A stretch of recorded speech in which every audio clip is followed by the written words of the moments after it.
Hey guys, Lord Naren White here, the Holy Ghost, the one true God. Back with you with the next video in my series reading White Fang by Jack London. Without further ado, returning to White Fang as read by Lord Naren White.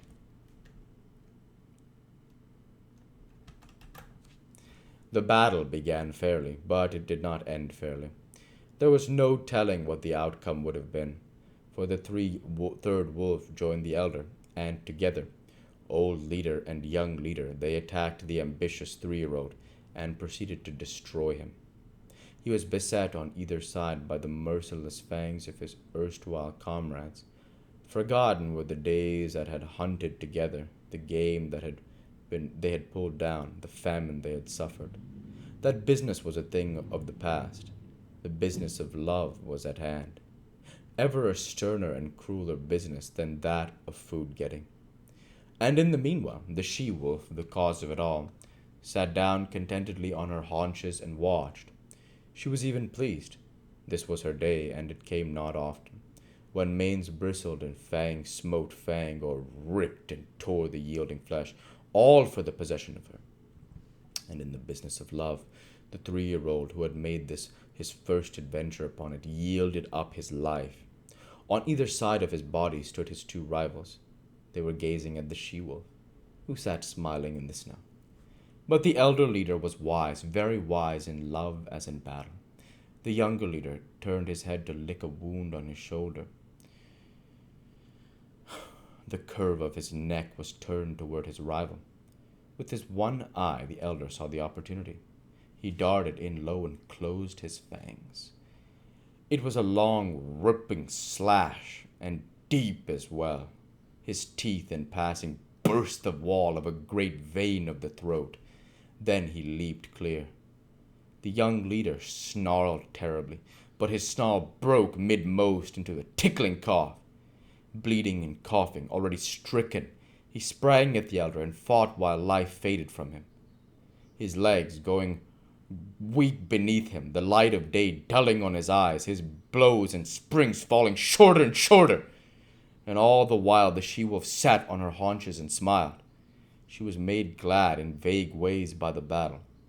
For this was the love-making of the wild, the sex tragedy of the natural world, that was tragedy only to those that died.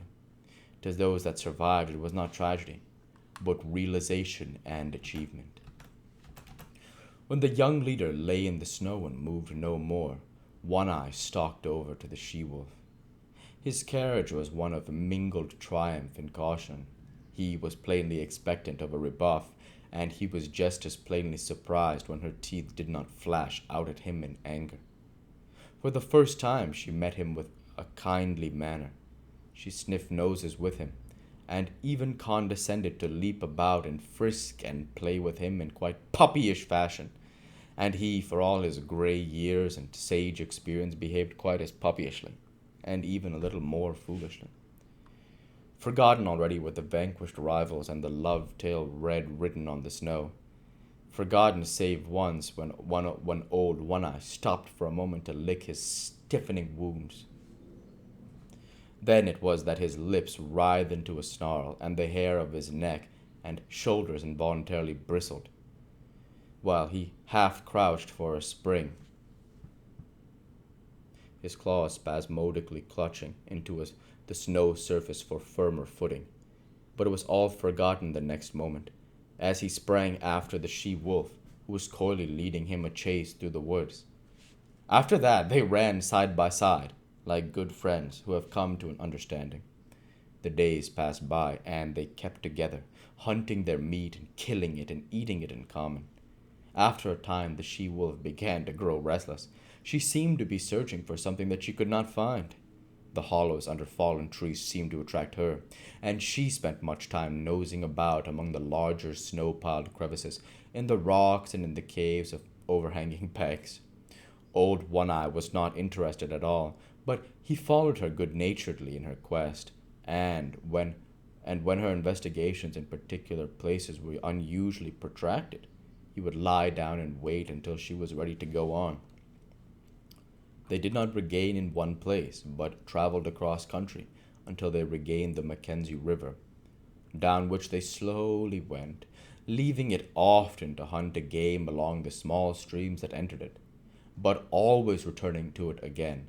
Sometimes they chanced upon other wolves, usually in pairs, but there was no friendliness or of intercourse displayed on either side, no gladness at meeting, no desire to return to the pack formation. Several times they encountered solitary wolves. These were always males, and they were pressingly insistent on joining with One Eye and his mate. This he resented, and when she stood shoulder to shoulder with him, bristling and showing her teeth, the aspiring solitary ones would back off and turn tail and continue on their lonely way. One moonlight night, running through the quiet forest, One Eye suddenly halted. His muzzle went up, his tail stiffened, and his nostrils dilated as he scented the air. One foot also he held up, after the manner of a dog. He was not satisfied, and he continued to smell the air, striving to understand the message borne upon it to him. One careless sniff that had satisfied his mate, and she trotted on to reassure him.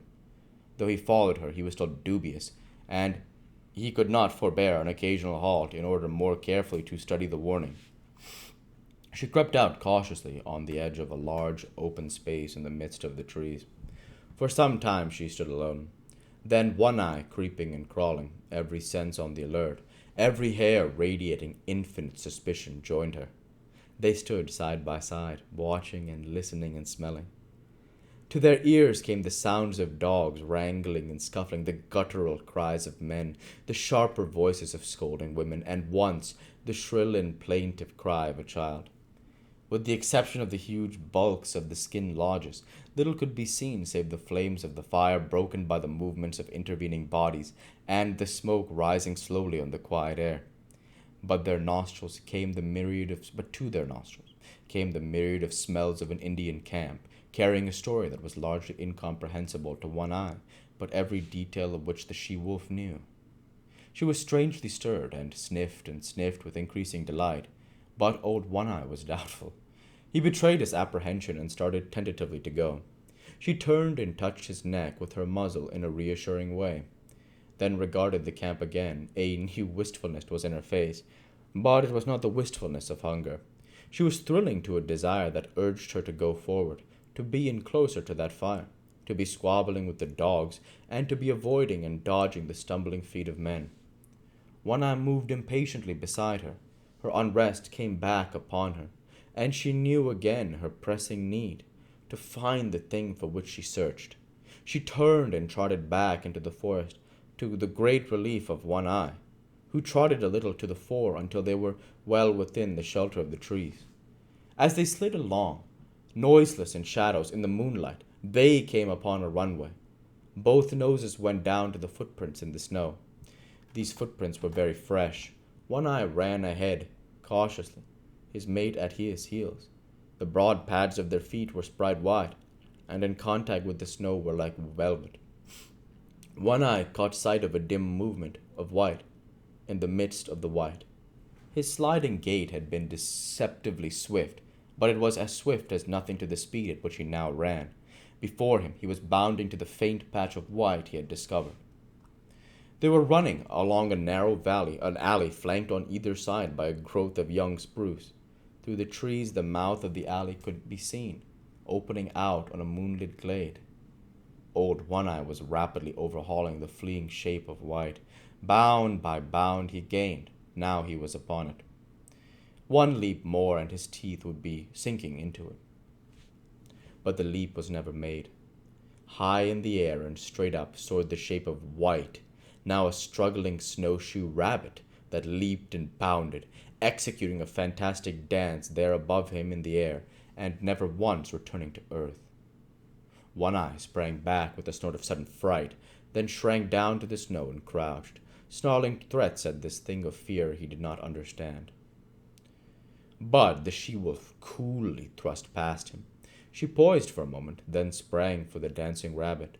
She, too, soared high, but not so high as the quarry, and her teeth clipped emptily together with a metallic snap. She made another leap, and another. And we'll go ahead and stop there for this week. As usual, I want to say thank you for watching, and I hope you enjoyed. Please like, comment, and subscribe, as it greatly helps the channel. Light be with you all. Take care, and thanks again.